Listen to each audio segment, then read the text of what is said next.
Hello and welcome back. Today's book is P.S. I Still Love You by Jenny Han. If you didn't see my review of its predecessor, To All the Boys I Loved Before, go back and watch it.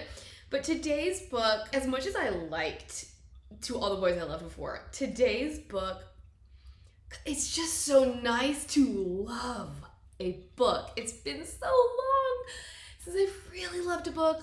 I was heartbroken by how much I didn't love the Summer I Turned Pretty series, and so I was really afraid that I wasn't gonna like this series either. But Jenny Han, she's like a fine wine. Her writing just gets better with age.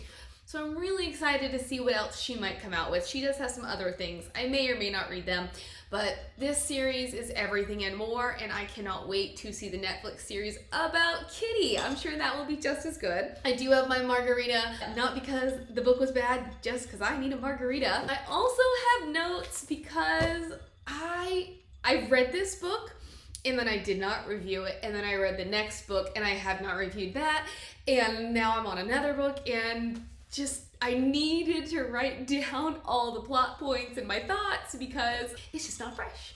So here we go. Let me take a sip. That is so, so good. So, so good. Much better than that one margarita I had in one of my videos. Ooh. I think it was a Williams Sonoma margarita mix. Never again. I will just stay to my homemade margaritas. So good. Anyways, P.S. I still love you. I think I got a little ahead of myself in my review of To All the Boys I Loved Before, in that I mentioned how Lara Jean had gone to Peter's house to reconnect. I think that's actually part of this book. Maybe it was the end of that book. I think it was actually the beginning of this book. In the last book, the whole premise is that she and Peter Kavinsky fake date. Then they develop real feelings for each other. Things happen and they part ways. But Lara Jean is like, I want to be with him. The whole thing with the first book was they got together because she'd had a crush on him when she was younger, and her solution to getting over her crushes was to write a Dear John letter. Her little sister got angry at her and she mailed out all those letters. In this book, she has written a new letter to Peter. She has it and her sisters are like, just go talk to him, because she's fretting about how to approach the situation.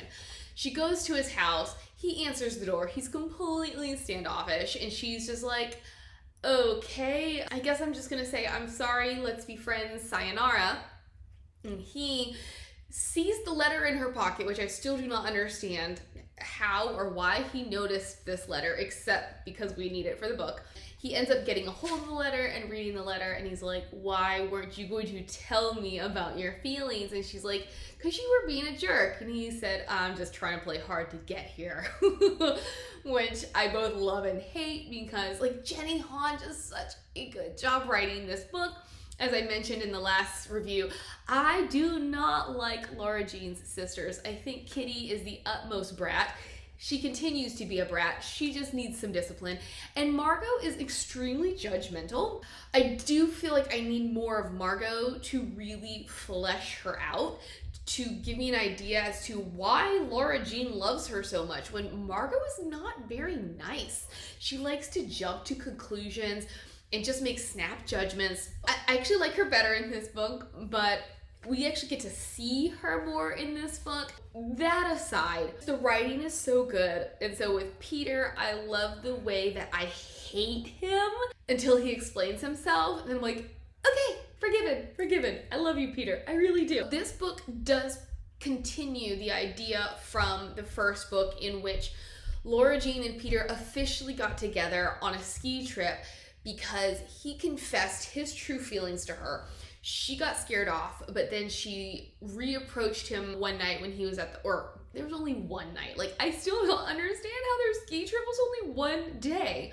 Anyways, she comes to him at the hot tub and they make out. Somebody records this and posts it and makes it seem like it's far more than just a makeout session. She kind of thinks she's over it, But then in this book, somebody creates a meme out of it and it just blows up and she is just being bullied, which I find very interesting because you can kind of see how this is before the age of cyberbullying and how seriously we take it, because it is not addressed whatsoever that she is being bullied or that she's being cyber bullied. She's just having a really hard time, and she believes that Genevieve, who is Peter's ex-girlfriend, the one that he was trying to make jealous, which is why they started fake dating, and Lara Jean's ex-best friend.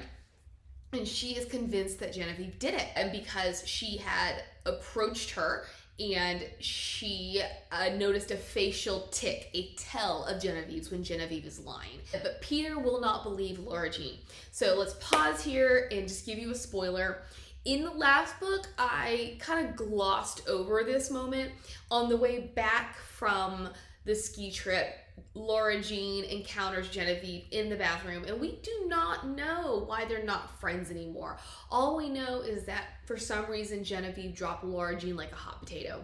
But Genevieve makes comment about how she saw Peter kiss Lara Jean back in like the 7th grade before Genevieve and Peter got together, but because Lara Jean knew that Genevieve liked him, like this was just an inexcusable offense. For me, that was kind of enough of an explanation, but for Lara Jean, it really wasn't.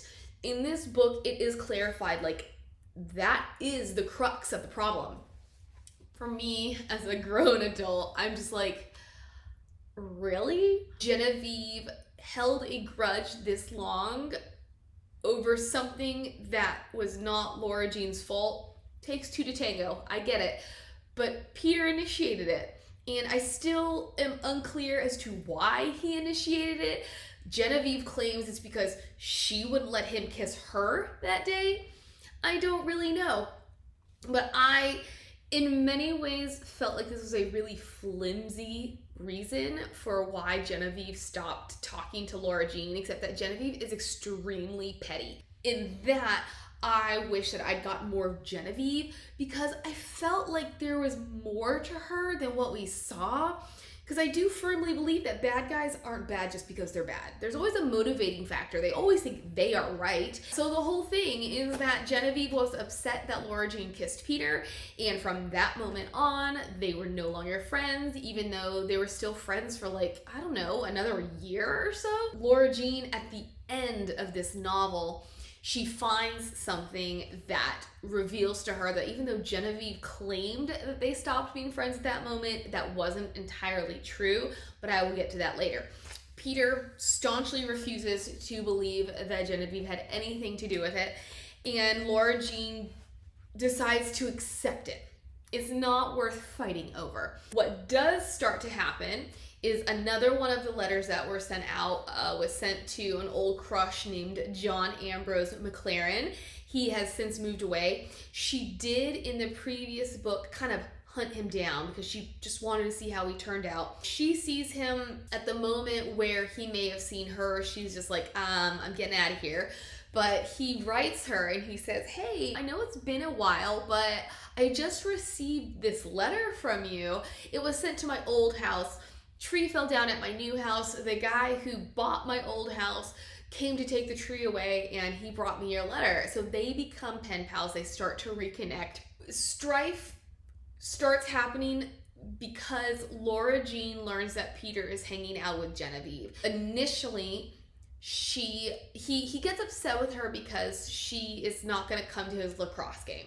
She decides to surprise him, only to learn that he didn't go to his lacrosse game, and then she goes to his house only to see him and Genevieve in an embrace, and this upsets her. The next thing that happens is there had been a group of them when they were younger who always hung out, and they had buried a time capsule in her neighbor's yard. There was a tree house in that yard that they used to hang out in as well. And she learns that the tree house the house has been purchased by a new family, and they're going to tear this tree house down. So she says, hey, look, I'm gonna have a time capsule party, invite all of my old friends except for Genevieve. We're gonna open up this time capsule. So she arranges it all, and everybody's gathered. Peter hasn't shown up. He was supposed to be there to help her set up, and he doesn't. When he does show up, who do you think he has in tow? Genevieve, which does not sit well with Lara Jean. And one of the things that I hate most is a weak main character. I hate a female who just sucks it all up and doesn't stand up for herself.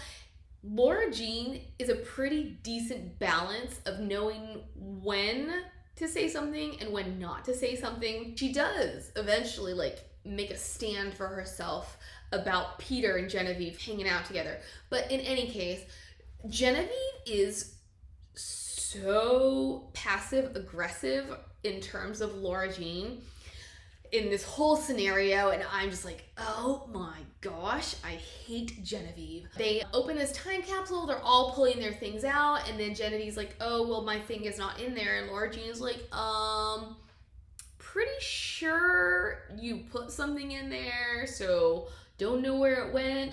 We do not know what it is. What Lara Jean put in there was a friendship bracelet that Genevieve had made her.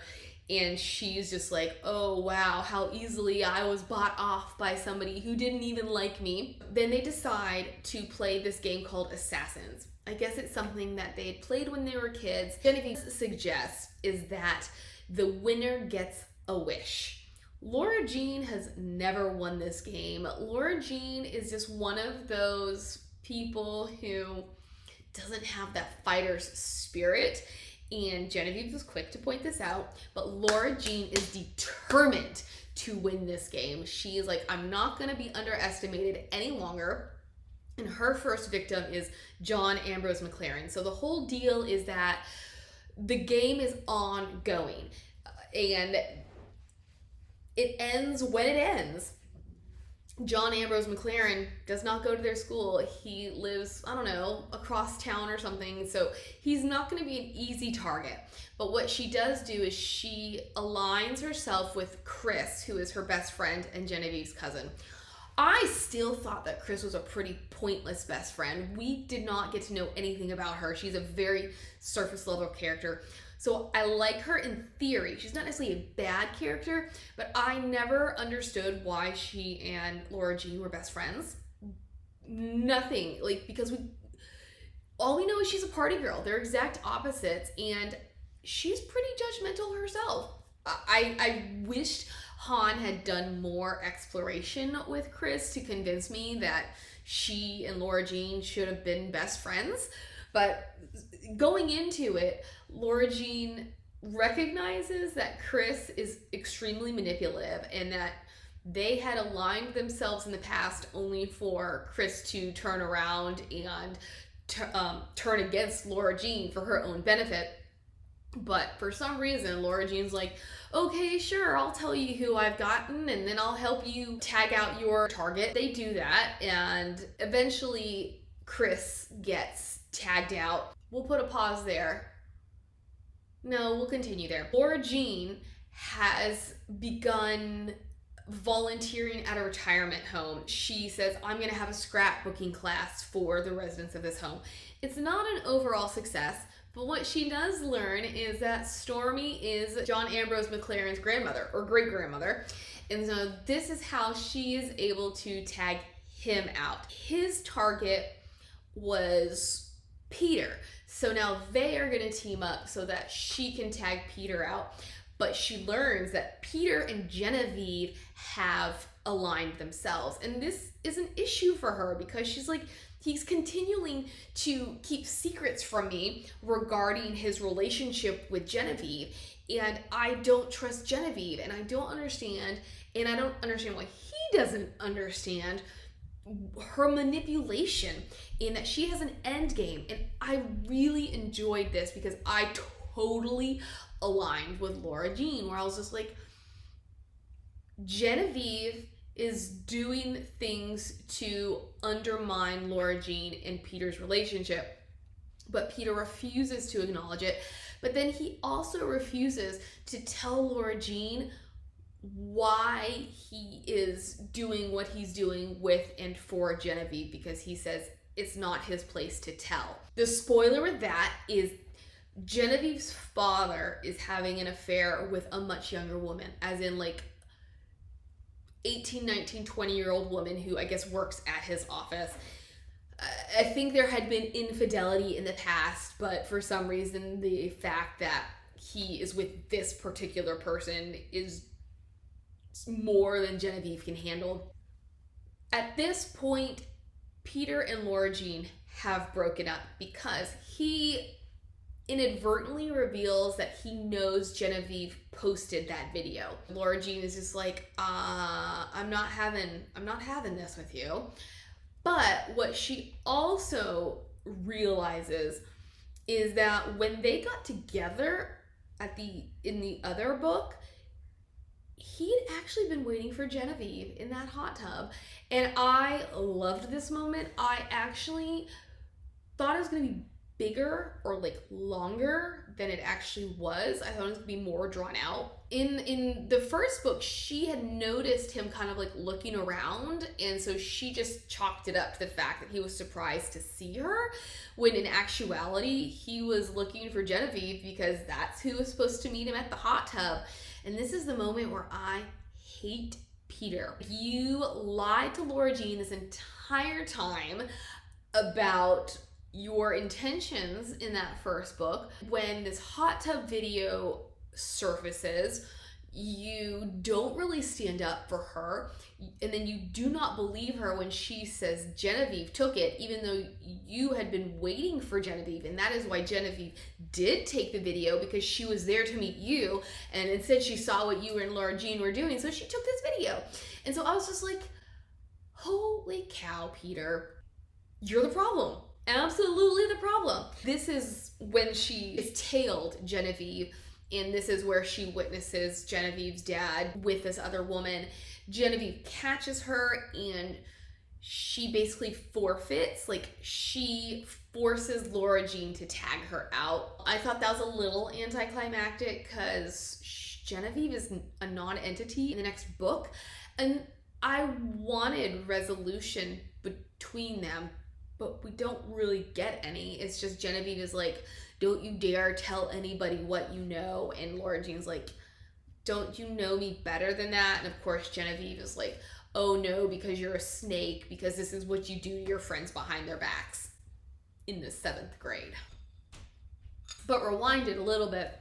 After they do break up, she starts hanging out with John Ambrose McLaren because he is also somebody that she has found herself being attracted to. There's an event that she has planned for the retirement home, which is a throwback dance, like a USO kind of thing. She and John Ambrose McLaren go together. They encounter Peter and Genevieve. I do not really remember why they came to the retirement home. Lara Jean believes that this was a ploy for Genevieve to tag her out because Genevieve had drawn her name. Like, Peter had drawn Genevieve's name, Genevieve had drawn Lara Jean's name. But then there is another instance in which Lara Jean and Peter get stuck at the retirement home because of snow. And so they kind of have this really fun, sweet night. Stormy, I don't know. I think Stormy is super funny because she's always trying to push Lara Jean. This Lara Jean's sexual awakening, like, this whole book is kind of about what it means to be in a real relationship and the ups and downs of that versus her fake relationship in the first book. But Stormy is always trying to encourage Lara Jean to break out of her box and to be more free with herself and her affections. But she essentially arranges for, like, she forces Lara Jean and John Ambrose McLaren to stay at the retirement home. But she's like, Lara Jean, you're staying with me. John Ambrose McLaren, you're staying with this other guy. I guess the end game was for those two just to figure out a way to sneak out and be together. In the interim, they see Stormy sneaking out to be with the gentleman that John Ambrose McLaren was staying with. And I was like, so what if Lara Jean and John Ambrose McLaren had never snuck out? Like, you were just going to go to this other guy's place with your grandson sleeping in the other room. Another subplot is that Lara Jean's little sister Kitty is trying to get their dad in a relationship with the neighbor across the street, Miss Rothschild, which, can I say, her name is Trina. I don't know why that name bothers me so much. I would have much preferred Katrina, but there's something about the name Trina that felt contrived. This was something that Lara Jean supports because at the beginning of the novel, they had gone to do this New Year's tradition. She sees her dad sitting on the couch and she's like, this is the last time I want my dad to be on that couch alone. So she's supporting the idea that he date Miss Rothschild. So they do end up dating and it seems to go well. You know, Margot also supports it, which comes into play in the next book. Back to Lara Jean and Peter, she reveals to him that, I guess before she tags him out, she reveals to him that if she wins, her wish would be that they had never started anything. And I'm just loving Lara Jean here because Peter deserves to be put in his place. And I just love how she's like, look, I don't like what you've done. I don't like the direction this is going, and I deserve to be treated better. And it hits exactly where it needs to hit. So I'm, like the really cynical part of me is just like, yes, Lara Jean, yes. Now we're just gonna move on to the end of the book where it is Lara Jean's birthday. Earlier when she and Peter had broken up, he had asked for the necklace that he had given her back. And this was a necklace that meant a lot to her. He'd give it to her, I think for Valentine's Day. And there's another great moment. Like, Han does such a good job at planting seeds of doubt because Lara Jean, she does all this special stuff for Peter for Valentine's Day. And he has some special things for her as well, one of which is a poem.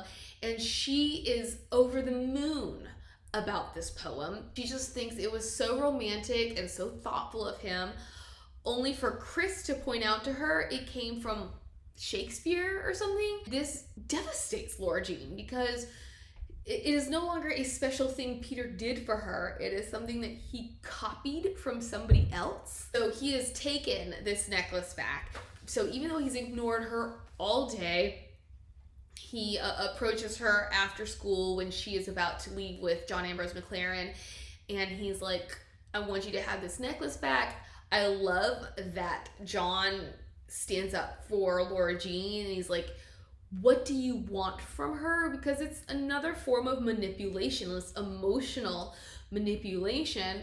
She takes the necklace. Essentially, the gist is that Peter loves her and he wants to be with her and he wants her to choose him. They're on their way and John realizes he doesn't have a chance because Lara Jean loves Peter. It's a great moment. I have always wanted to do a book where you love both love interests. There's not one thing about one or the other where you're just like, he's not the right dude, but like the push and pull is how can they both be the one? Like you can't have both. There's one. And so that's what Han has set up here, is that they're both really good options in their own way. But yeah, Lara Jean, she comes to the conclusion that basically Peter got there first. And she as much as she loves John, or she could love John and see a future for them, Peter got to her first. He got to her heart first. That night, she goes to the treehouse because it is the night before the treehouse is going to be torn down, and Peter ends up showing up. I can't remember if she'd actually reached out to him or not, but he ends up showing up. They have a heart-to-heart. They get back together, and what they decide is, because their fake relationship started with a contract, and then they rewrote the contract when they got together as a real couple, and Peter's like, we just shouldn't have a contract. Like, it will only get in our way, because especially one of their stipulations is they won't break each other's hearts. And for me, I'm just like, that's impossible. One, because you're 16, 17, you have a whole lot of life to live, a whole lot of potential relationships to be had. Like, you cannot promise that you're not going to break each other's hearts. Although I loved it, because this entire novel, whenever he's kind of sneaking around with Jen, I just want to say, Peter, you're breaking her heart. Like, you're not abiding by the contract. Another stipulation is they're not going to lie to each other. And again, you can't not lie to people. And so I liked how these stipulations played into the novel, because you're just like, but wait a minute, you promised this is not going to happen, and then this is what you're doing to each other. And that's where the book ends, is he tells her he loves her. They're like, we're going to be together for real, and we don't need to have a contract. And I loved this book. It was everything my cold heart needed. I thought it was just a really great depiction of teenagers, and of romance, and of the trials that you can go through in those years, or just in general. And it was very hard for me to put down. Totally recommend it. And let's move on to the next book. Always and forever, Lara Jean. Bye.